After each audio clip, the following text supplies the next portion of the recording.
Welcome. This is Tri-City Herald Editorial Board for Legislative District 8 State Rep. We've got Shir Regev and we have incumbent Brad Klippert. And I will go ahead and introduce the editorial board. I'm Cecilia Rexis, Tri-City Herald. We have LAURIE Williams. She's the executive editor of the Tri-City Herald. We have Ken Robertson. He's the retired executive editor of the Herald. We've got Lori Lancaster. She's a community representative. We have Jack Briggs. He's the retired publisher of the Herald. And we have Matt Taylor. He's the retired editorial writer of the Herald. So we got a good group. Annette Carey is here as a reporter. She is just listening in. She will not have any say in our recommendation process afterward. She may do a story. Everything's on the record. And I had told the incumbents they could have a 2-minute opening. So we usually let the incumbents go first. Brad, are you up to that, or do you want to catch your breath a little bit since you joined us late? Do you want to go? You are the boss. You are the bosses. Whatever you say, I'll do. I feel so bad that I was late. So you just tell me if you want me to go first, I'll go first. And second, I'll go second. Okay. You know what, Brad? Go first. I'll just time you, and I'll say something if you go too long. But you got 2 minutes, so go for it. Okay. Well, I just wanted to tell each and every one of you, thank you very much for this opportunity. Sorry that I'm late. You're all incredible people, and I appreciate you taking out of your time, out of your day to spend with Shir and I. Shir's a wonderful person. Truly enjoy her friendship, enjoy her as a person. You know, we differ in a lot of ways philosophically in the principles and the values that we are running our campaigns on. But I just want to say that she's just a great person. I enjoy her as a person. I would say that one of the things that separates us is my experience. I've been in the legislature now for 6 terms. I've established some pretty deep relationships on both sides of the aisle. I hear myself described as a person who is trusted. I've had Democrats travel all the way across the state in their personal vehicles to get me to co-sponsor legislation with them.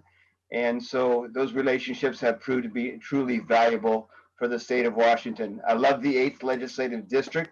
I've served the 8th Legislative District now as a law enforcement officer for over 20 years. I am currently the commander of the Washington State Guard with over 30 years of military service. And of course, the legislative service. And in terms of education, I still work as a school resource officer when school is in session, have a master's degree in teaching, and have had that since 1997 and have taught it at every level from kindergarten to college. So just those are some of the things about Brad Klippert that are useful tools that he uses in legislature across the state. Of course, right now, law enforcement is a huge topic in our conversation in Washington State. I'm very proud of my fellow law enforcement officers and the job we're doing in Washington State. Totally and completely support them. And the same thing of our military. Very proud of our veterans and those who have served. And Shir, thank you for your service in the United States Navy. Appreciate you. So that's my opening statement. Wow, that was right on the money. Perfect. Okay, Shir, your turn. Oh, you're muted, Shir. All right. So I want to say, are you sure? My end shows I'm unmuted. You're fine. You're fine right now. You're good right now. I think you're a little frozen. Can you hear me? Okay, all right. Yeah, I can hear you. Okay, I'm going to reclaim my time and start now. Yes, that's fine. Go for it. You're good. I want to participate in the endorsement process. I don't always agree with the outcome, but I always appreciate the invitation.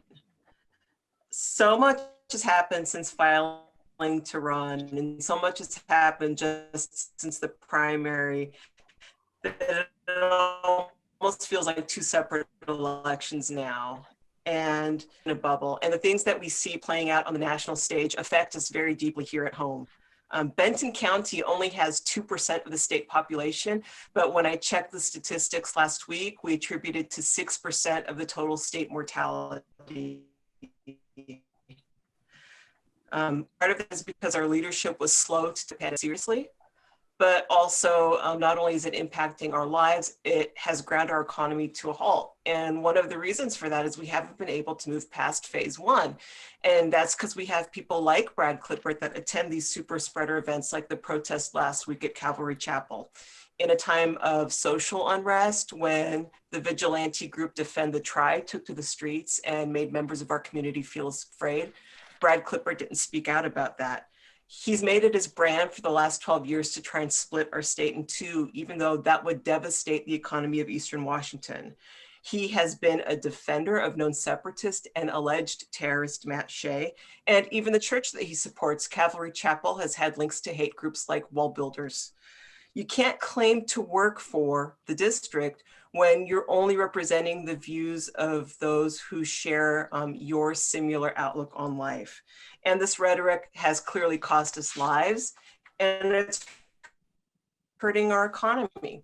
I've already started forging relationships in Olympia to start working for our district November 4th.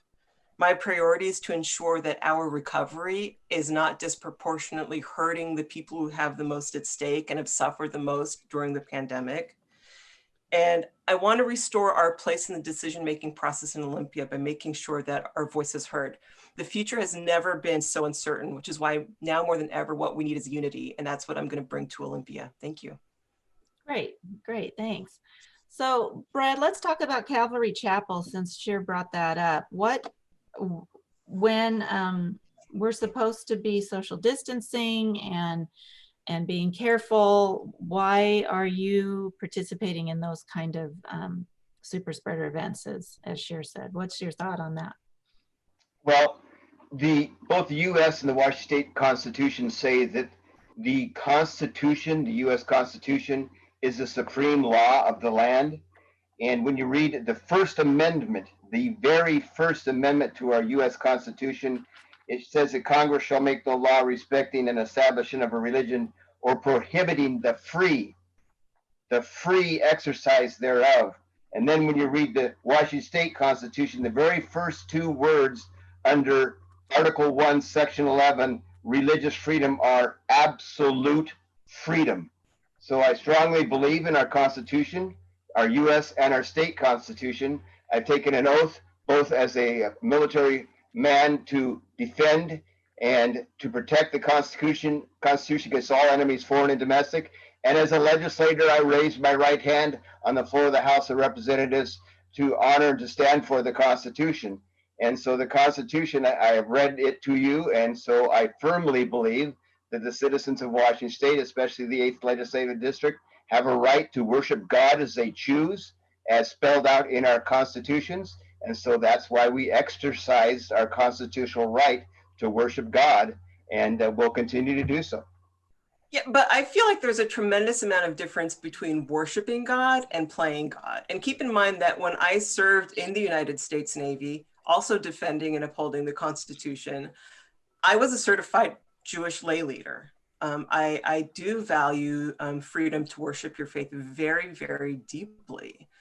And you can still congregate, but congregate safely, and there are online services. So there's one thing to say, I want to worship in such a manner. And then another thing, when you go out into community and spread virus, like I said in the opening statement, even though we're 2% of the state population, our county is 6% of the state's mortality rate. So you have a right to worship. You don't have a right to spread a deadly virus. That's not in the Constitution anywhere. Do you have anything to say to that, Brad? Oh, absolutely. The Constitution, when it spells out our religious freedom, it doesn't say that these rights stop when somebody gets sick.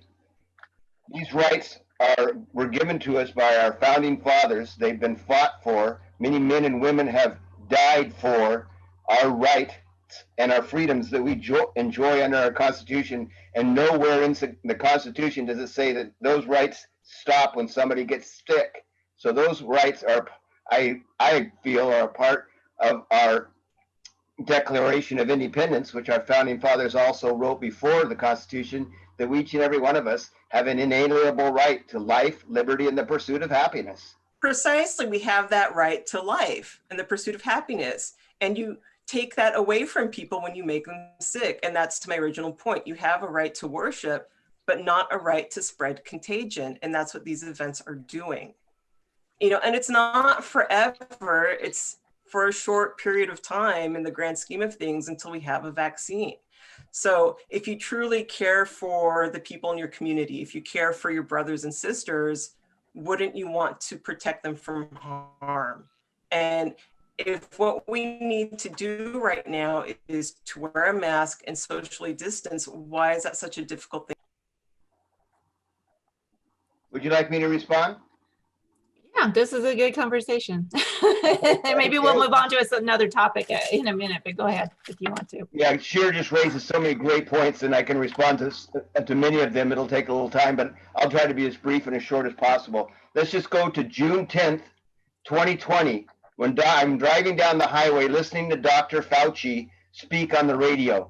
Dr. Fauci on June 10th, 2020, so you can look it up, said, you need to understand, ladies and gentlemen, even when we do come up with the virus, there is no guarantee, not a virus, when we come up with the vaccine, there is no guarantee that that vaccine will be safe and effective. Those are Dr. Fauci's words. There is no guarantee when we come up with a vaccine that it will be safe and effective. So all this, just wait for a vaccine. The world will be saved when we have a vaccine. Well, Dr. Fauci himself said there is no guarantee that when we have a vaccine, it will be safe and effective. And let's talk about some of those numbers that Shir has brought up. So I called Olympia today to make sure for this meeting I had the most up-to-date numbers straight from Olympia. The state of Washington has approximately 7,615,000 residents. Of those 7,615,000 residents to date, 1.157. So approximately 1.12 of our percentage of our citizens have tested positive for COVID-19. Less than 1/10 of 1% of our state's population have been hospitalized for COVID-19, and 28/100ths of 1% of our state's population have died from COVID-19. So the governor said, I need to use my emergency powers to declare a state emergency because we need to flatten the curve and we need to keep hospitals from being overrun by COVID-19 patients. Today, the governor's website put out the numbers that says that 2.5% of the state's licensed beds of hospital beds are occupied by COVID-19 patients. These are not numbers that qualify for a state of emergency. 28/100ths of 1% of our state's population have died.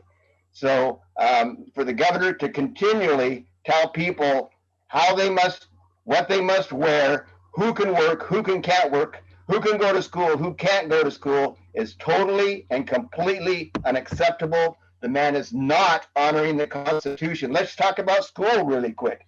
Of that 1.157% of the state's population who has tested positive, only 14% of that, less than 2%, are children from the age of 1 day to age 19, so school age.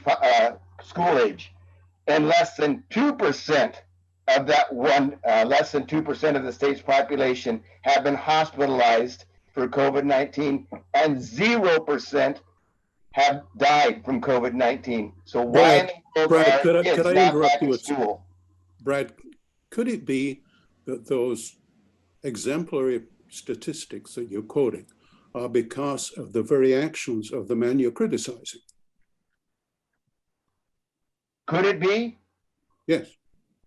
Oh, I would say that those numbers, my answer to your question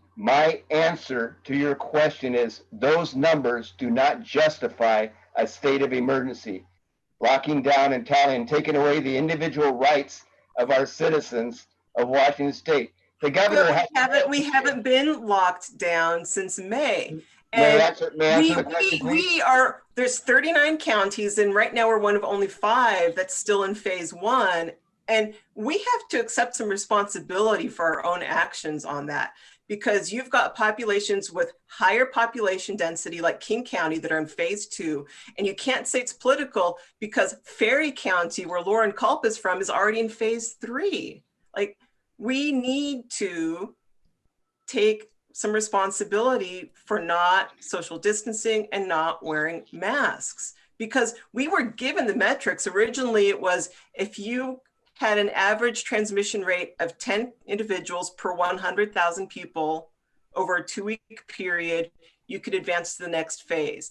And people that live in counties with the lower population density said, you know, there's no way we're going to hit that metric. So the Department of Health said, you know what, we're going to give you some leeway. And they extended it. They said, okay, if you can get your numbers down to 25 per 100,000 people, we'll let you advance to the next phase. And we still haven't gotten it together. And part of that, if you're going to be a leader, you have to set that example. So what example have you been setting? If I may ask Brad a question here. Absolutely. You are pretty much denying that Inslee's actions really are what's, you know, they don't seem important to you. So let me point out a statistic to you, since you've been quoting them. I'm looking at the numbers from Johns Hopkins. In Washington State, the numbers are that we have, we're just looking at them. I want to make sure I give you the exact right number. We have, I have to go way down, 8 cases per 100,000 residents, okay? Which is pretty dang nice. But when I go up to the top, and at the top are 2 very Republican states, North and South Dakota. South Dakota in particular has pretty much ignored every concept of locking down. And they have about 8.5 times the number of COVID cases, and their death rate is also much higher than ours. So are you willing to have 8.5 times as many cases and 8.5 times as many deaths, Mr. Klippert? That's my question. So you said you wanted to read the numbers, so you gave me the exact numbers. Please tell me, what is their death rate? What percentage of their population has died from COVID, specifically from COVID-19? I just have to look at a little different chart. North Dakota is 1.06 and South Dakota is 0.69. So let's look at Washington.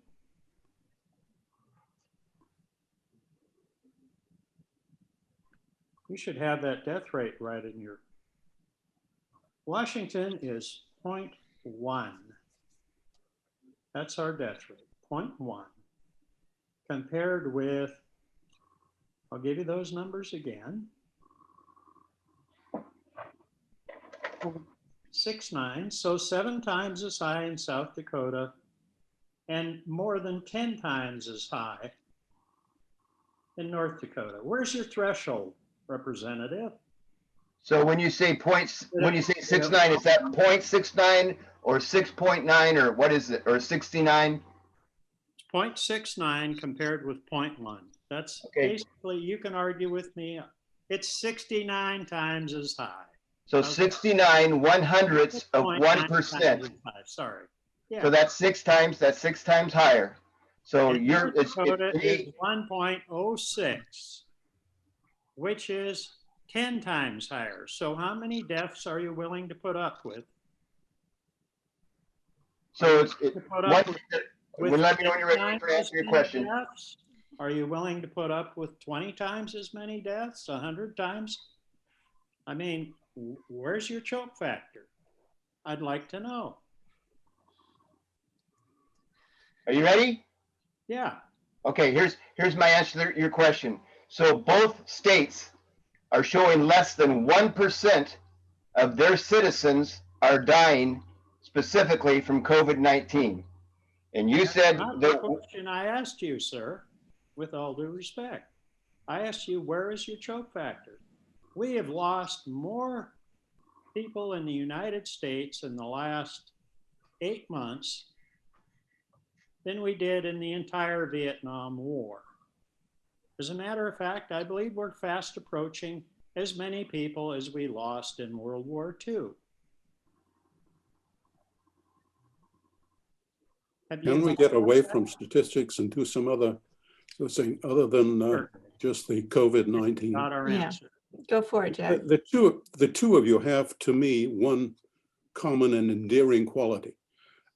Brad, you've turned up at every one of our meetings and never got endorsed. Shir, second time you've run against Brad, and once for the city council, you've never won. So the quality I admire is perseverance. But Shir, after getting only 32% in the primary, why is this year going to be any different than 2018, other than the COVID-19 issue? Do you have any other new issues you want to bring up?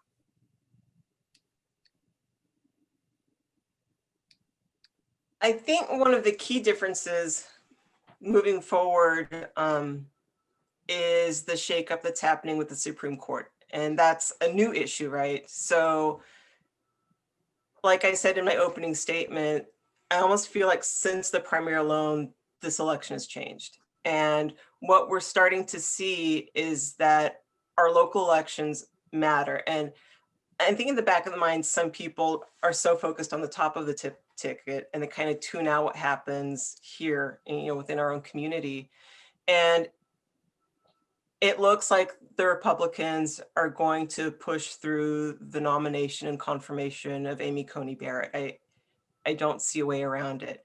And then it's only a matter of time before Roe versus Wade is overturned, in which case the legality of a woman's right to control her own body goes back to the states.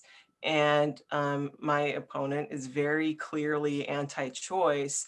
I'm endorsed by Planned Parenthood. I'm also endorsed by NARAL. And it's going to fall on the people we send to Olympia to help maintain a woman's autonomy over her own body. So I think that's one thing that will energize voters that typically don't pay too much attention to what's happening locally. As far as new issues, like prior to COVID overtaking the fabric of everything in our daily lives, I set out with a very simple premise, which is that part of Mr. Klippert's brand has been to advocate for the creation of Liberty State. How can you be an effective Washington state representative when you don't believe in the institution of the state itself? And it's something that he has talked about at town in 2015. He even introduced legislation with Matt Shea to look into the dissolution of the state. And that would destroy our economy in Eastern Washington. That would absolutely destroy us. So how, people here feel like there's a disconnect between our community and what happens in Olympia. And of course there's a disconnect, because the person that we send over time and time again has no vested interest in the state of Washington. So why would anybody listen? Let's send over somebody that's going to do the work of the people and get our voices heard. You want to respond to that, Brad? Are you still in favor of? Shir is exactly correct. I am a strong believer in protecting the lives of children. I was just interviewed by a local television station reference protecting children from sexual assault. And so that child that is inside that mother's womb, to me, is a child. And I will, fight for the rest of my life for the rights of that child. Does a woman But after have a they're right? born, they can get COVID. Okay, let him talk. Go ahead, Brad. So finish your I will thought. I will continue for the rest of my life to fight for the right of that child. Do I say that a mother doesn't have a right to choose to do what she wants to, or a woman has a right, as I think Shir used the word woman, I used the wrong word, has a right to make her own decisions on her own body? Certainly, I protect a woman's right to her decisions reference her body, but I also protect the rights of that child. That child is a person, it's a human being created in the image of God, and I will forever stand for that. And in terms of the Washington State, absolutely positively, I do not want a Chaz or a CHOP in Washington State. The fact that what our governor and the mayor of Seattle tolerated in Seattle, allowing people to take over a section of that city, is totally and completely unacceptable. And I will stand against that too and protect Washington, Eastern Washington, against that type of activity. And so their philosophies and the values that they hold dear in Seattle, I do not hold dear if it involves Chaz and CHOP and taking over parts of cities. I believe in law and order. I support our law enforcement officers, our first responders. And so many of the things that she said are true about me. I stand for children and I stand for law and order. Children, or Shir, do you want to talk about social justice issues for a minute? With Brad's been mentioning his commitment to the police. Where are you in all that?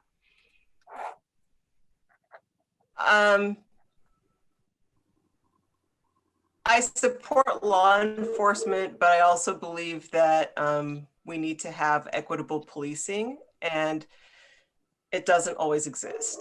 So I have no problem saying that Black Lives Matter. I understand the basis for that movement. And, you know, in my opening statement, I talked about defending the Tri and how disturbing that was, because there were people that were peacefully protesting the events, starting with the murder of George Floyd, and then Defend the Tri sprang up. And it was frightening. It was frightening because they said, we are here to protect property, not necessarily people. It was frightening because apart from Mayor Pro Tem Steve Lee in Kennewick and Councilwoman Sarah Roach in Pasco, no local elected officials spoke out against it. It was frightening the speed with which the group formed and took to the streets like they were just waiting for an excuse to do it. And they were harassing that we have a Second Amendment right to a, and I quote, well-regulated militia versus a vigilante group. Oh, I can't talk And right I think now. that's one Can more I, example of sort call of you the right back? unequal policing we do have in the community. But Thank as you. far as like law Bye. and order, you know, one of the things I found interesting is when Representative Klippert introduced House Bill 1157, which would let counties opt out of laws they didn't feel like enforcing. So either you enforce the law or you don't. And it's very concerning to see this strain of primarily like constitutional sheriffs like Lauren Culp saying, we're going to enforce this law and not this law. Because once you get to pick and choose which laws you're going to follow, that's when the fabric of society starts to crumble.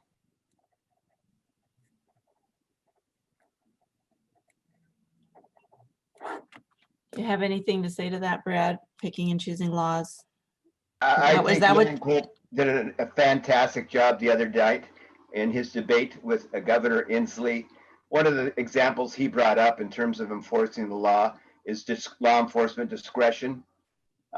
You know, Shir works out at Hanford. She has talked about that in the past. I worked out a 12-hour shift at Hanford yesterday as a Benton County Sheriff's deputy myself. So the other day, someone's driving to Hanford to go to work, and they're going faster than everyone else, exceeding the speed limit, and they even passed me in my fully marked police car with a light bar on top. So I pull them over, and I have the person after I add up all the tickets for well over $800 worth of tickets in terms of insurance, et cetera, et cetera. You know how many of those tickets I wrote that man for? None. I let him go with the verbal warning on his promise to obey the law in the future, to obey the speed limit, to get his insurance card in his car, you know, and whatever the other violation might have been. Maybe it was signing his vehicle registration, because I think I handed him a pen so that he could sign his registration as required by law. So, you know, law enforcement still has the right to for officer discretion to choose when to enforce the law and when not to. And many times as a law enforcement officer, all I have to do is speak to people, make them aware of the law, and that's sufficient for them to obey the law. So to say that I have to enforce every single law, I don't think the people I stop on every single traffic stop would appreciate if I wrote a ticket for every time, because I don't, because I like to treat people with kindness and professionalism and don't write every ticket or arrest every person that has to be arrested. And shoplifts. As a school resource officer, I get called across the parking lot from the high school to the local grocery store for a child who has shopped. I can arrest that child and take them to juvenile detention for theft. But I don't do that or work with the school. I work with the grocery store and the parents to help that child obey the law in the future. Shir, what grade would you give the governor in his response to the COVID pandemic? I know that myself and Brad are going to disagree mightily on this one. I would give him an A-. You know, earlier we were already talking about statistics. We were able to successfully flatten the curve in Washington. We saved, like at the beginning they said, if we don't have a lot of deaths or a lot of hospitalizations, people are going to say that you overreacted. But that's kind of the metric of success. We didn't have as many deaths. We didn't have as many hospitalizations, even though like the very first outbreak in the United States happened in Washington State in the nursing home. It's hard to knock somebody for trying to navigate through something that's completely unprecedented. None of us on the Zoom call have lived through anything like this. Do you think he should have called the legislature back? I say A- because no. He explained that by using furloughs, they could keep things going until the next session. When we know how this disease is spread, why would we call everybody back into session? That seems counterintuitive. Like I said, in previous forums, I would have made it easier for smaller businesses to open sooner. A common complaint, which I happen to agree with, is when you have local business owners saying, I provide the same services as this big box store. This big box store is essential, can open. Why can't I if I follow the same protocols?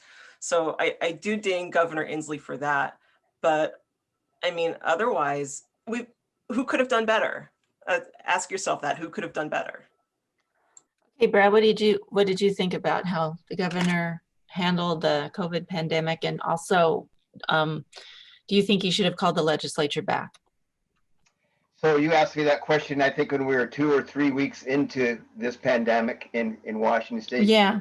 And you know, at that point, I was unprepared to give you a grade for the governor because we were just starting out, and I was watching the same numbers he was watching, and you know, so I was unprepared at that time. I think he's done a horrible job. Here's a gentleman who has a moratorium against the death penalty, against capital punishment for people, but hundreds of privately owned businesses have died under his watch during this COVID pandemic. Hundreds of people who have invested their life savings into a business have had to close their door. Thousands of people are unemployed because of his actions. And so I think he's done an absolutely horrible job, because those businesses that have had to close those doors, the families depend on for their income to feed their families. People are unemployed because they can't get back to work. Shir talked about furloughs. Those are people who are not getting paid. They're not getting paid for the jobs that they would be doing if it weren't for the governor's actions. Kids are not in school right now. I've heard numbers in Seattle and Kennewick School District of 50% or more of kids who haven't even logged on to their tablets. They're not getting a quality education that is guaranteed by their constitution because of the governor's actions. And so many, many things could be much better if the governor were handling this in a different way. Our revenue was 1.7 billion to the positive when we left Olympia. Now we're billions of dollars in budget deficit for the revenue forecast. So yes, the governor could have done a much better job at keeping Washington State working. He's just allowed Boeing to leave Washington State under these circumstances, and he blames it on Boeing rather than on himself, when he should be saying, Boeing, what can I do to keep you and those jobs here? I was in the House Republican Minority Caucus room when that same thing happened years ago, when Christine Gregoire was the governor. And Boeing said to us, well, we want to stay, but we'll go talk to the governor and let you know how it goes when we're done. They came back 2 hours later and said, see ya, we're on our way out. We're leaving Washington State.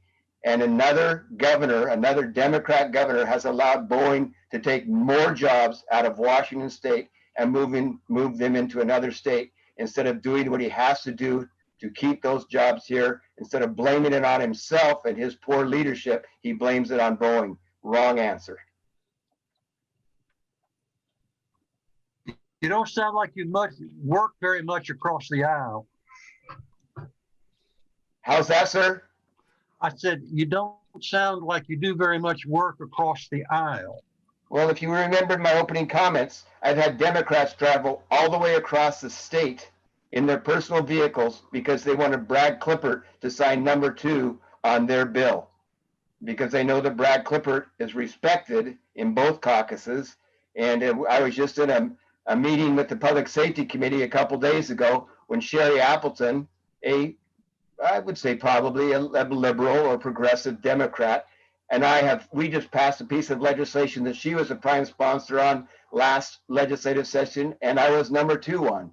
And that's at least the second bill that I've been number 2 on, a Sherry Appleton bill. So I have co-sponsored many bills and have had co-sponsors from the Democrat Party who have been number 2 on my bills. So I think if you look at the record, Brad Klippert has a pretty good record of working across the aisles with his fellow legislators who are on the other side of the aisle. And today in a TV interview, I spoke of Tina Orwell and how we work together, she and I, to protect children in public safety across the state. So I don't know that that's quite a very accurate statement.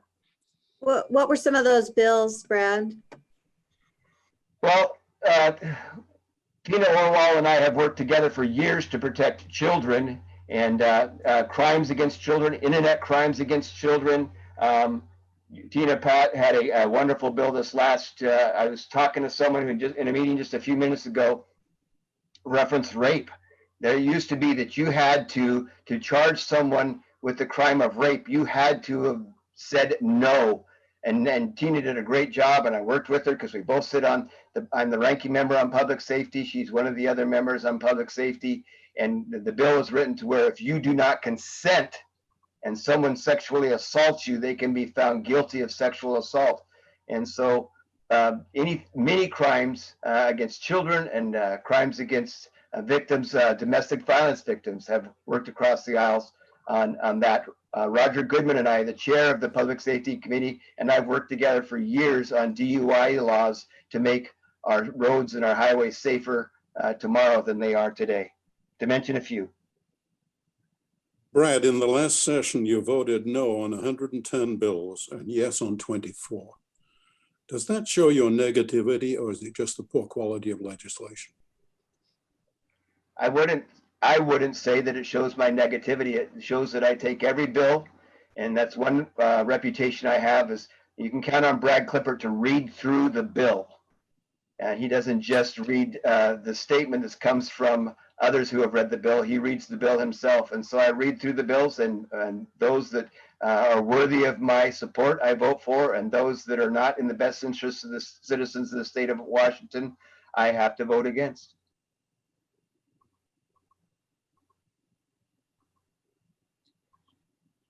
Shir, are there any bills that Brad turned down that you're aware of that you would have supported? I'm going to just put it this way. Like, I took a stack of all the legislative sessions that Brad Klippert was present at since his election in 2008. And I started going with highlighters for no votes. And then I started looking, like, he doesn't vote no that often. So I started looking at the yes votes, and a lot of them were amendments to other bills to try and tank the bills. So then when you started looking at like just contrary bills, whether they were amendments or bills themselves, like the page would almost be full of highlighter. And there was a trend. If it had to do with funding for healthcare, if it had to do with funding for education, if it had to do with social justice, Brad Klippert was somehow going to vote against it. There were so many that off the top of my head at this point, nothing stands out anymore. It's gotten to a point where when I hear a highlighter going across a piece of paper, to me, it's like fingernails on a chalkboard. Like I can't hear that sound anymore. So that's my answer. I just noticed a trend. To me, if it was a bill that really was going to support some of the most marginalized people in our community, if it was something that was going to help bring affordable health care to Washingtonians, if it was something that was going to help provide funding for pre-K, you know, we're talking about trying to get Washington back to work. One of the big issues going forward is going to be finding daycare so that parents can return to the workplace, especially if children are still unable to attend class in person. But any funding for pre-K, you know, you could count on Brad Klippert to vote against it. So if it's something that's really going to help people, like tangibly help people, I support it. Brad, did you want to say anything to that? Well, it's very, when you vote on a budget, there's 3 budgets in Washington State. There's a general budget, there's the transportation budget, and there's the capital budget.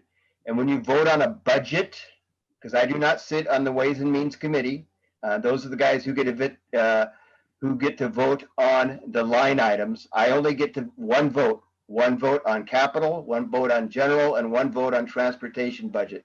And I have to take those 3 budgets and look at the entire budget and think to myself, when I vote on this budget, does this budget in its entirety represent the best for Washington State? And so that's what constitutes my yes or no vote. Unfortunately, I don't get to vote on line items for budgetary items. I sit on policy committees, not on budget committees. So I get 1 vote on 3 different budgets and not on line items. The one thing that I would say is that, you know, in terms of the floor and, you know, yes and no votes and what happens on the floor where we actually get to vote on bills, because that's where you vote on bills. There was one day when we were talking about school resource officers, and I'm the only school resource officer in the legislature. And they had, the wording was totally and completely unacceptable because of the fact that it talked about contracts. And I work under a memorandum of understanding. And I stood up on the House floor and brought that to the attention of the Washington State House of Representatives. And the speaker gavelled that proceeding and held up the proceeding so that I and the sponsor of that bill, who was sat on the other side of the aisle, could work together to find a consensus that both sides of the aisle could live with. And that bill ended up passing off the floor of the House of Representatives because Brad Klippert was courageous enough to stand up on the floor, tell them the truth, and when they realized the truth, they stopped deliberations until Brad Klippert could work with another member of the legislature on the other side of the aisle, come up with consensus, and then that bill passed the legislature. So hopefully that answers your question, at least in part. Brad, you've talked about the budget and the deficit or the shortfall in revenue. What are your proposals for where the cuts would need to come from? Well, my proposal is to cut as little as humanly possible. Those cuts represent programs for the citizens of the state of Washington that I think Shir has talked about. And those programs, we, the legislature, have put into our budget to serve the citizens of Washington State. So to cut those budgets, I don't want to cut anywhere that I don't have to. The number one thing, the best thing we can do is to increase our income, increase our revenue, do everything we can to keep great businesses like Boeing in Washington State, do everything we can to get our private business owners back to work, their businesses open, their employees working so we have less people on unemployment and more revenue coming into Washington State so that we do not have a budget shortfall. So you can attack this one of two ways. You can cut, or you can actually increase revenue so that you don't have to cut. And my goal is to get Washington working again so we can increase revenue. So you're thinking that's going to happen quick enough that you're not going to have to face those cuts? Well, we just came from an $8.9 billion revenue forecast deficit in June to, I think now we're under 4%. So if we can get Washington working again, the sky is the limit. The potential for Washington State's innovative, hardworking citizens and businesses going back to work to increase that revenue is unlimited. Yes, I believe if we get government out of the picture, take the restraints off our citizens and especially our businesses, we can see a dramatic increase in Washington State's revenue. Brad, don't they say though that the companies come back not by simply hiring employees back to work, but by giving consumers the ability and the willingness to buy and to go to the restaurants and to go in the stores and buy and feeling secure enough to invest their money. What are you doing to make them feel that way? Sir, my answer to you would be every time I get a chance to speak to the governor, I give him the same message that I've given you today. I honor the Constitution, I honor the freedoms of our citizens, and I encourage the governor the same way that Lauren Culp did. Sir, please, let's educate our citizens. Tell them how they can protect themselves, how they can protect their family members, how they can protect their patrons, and then let the citizens make their decision. It was raised earlier by someone here today about lives lost in Vietnam, lives lost in World War II. So this is a people, we're called the home of the free and land of the brave. We are brave people who do not want our freedoms taken away from us. Benjamin Franklin said, those who would give up their freedom for a little bit of security now deserve neither freedom nor security.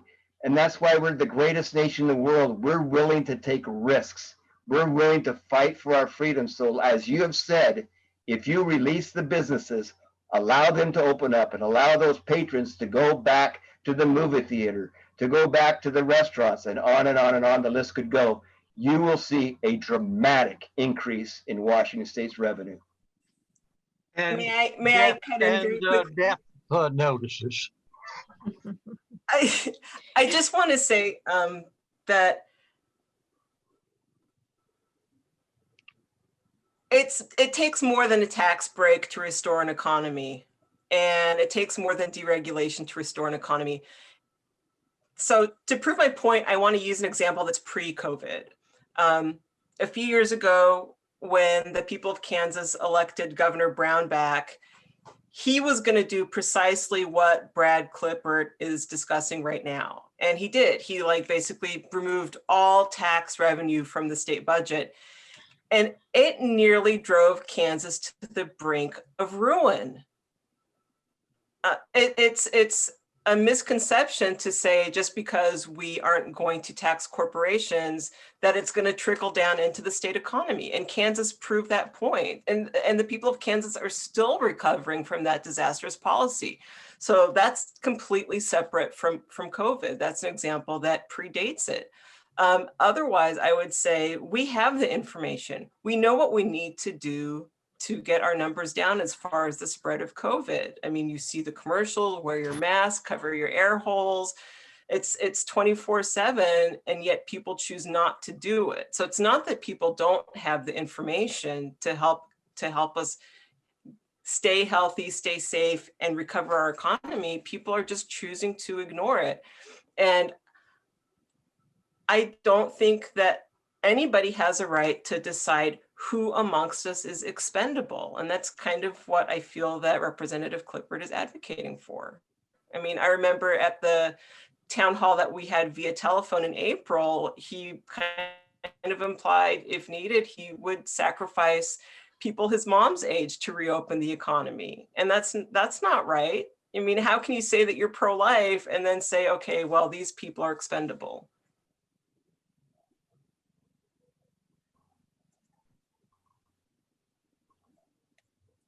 Cecilia? Yeah.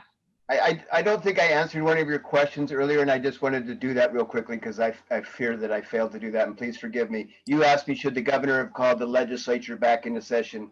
And the answer to that question, if I failed to answer it previously, is absolutely positively yes. There are three branches of government in our nation, in our state, the legislative, executive, and judicial branches.